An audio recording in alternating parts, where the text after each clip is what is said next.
ఆంధ్రప్రదేశ్లోని రేషన్ వినియోగదారులకు శుభవార్త. వినియోగదారులు ఇక రాష్ట్రంలోని ఏ రేషన్ షాప్ నుంచైనా సరుకులు తీసుకోవచ్చు. ఈ వెసులుబాటును త్వరలో ఏపీ సర్కార్ అమల్లోకి తీసుకురానుంది.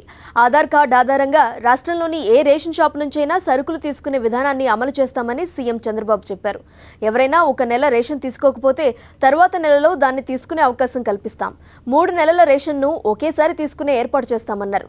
కేబినెట్లో చర్చించిన ముఖ్యమంత్రి రేషన్ డీలర్ల కమిషన్ను 20 రూపాయల నుంచి 70 రూపాయలకు పెంచుతున్నామని, దానివల్ల ప్రభుత్వంపై 77 కోట్ల రూపాయల అదనపు భారం పడుతుందన్నారు.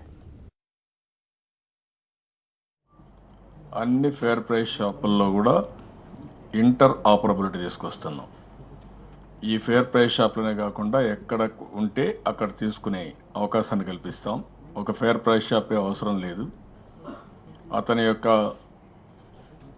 ఆధార్ అకౌంట్ బేస్ చేసుకొని రాష్ట్రంలో ఎక్కడైనా సరే అతను రేషన్ తీసుకోవచ్చు అన్నమాట. అది కూడా తీసుకొస్తున్నాం.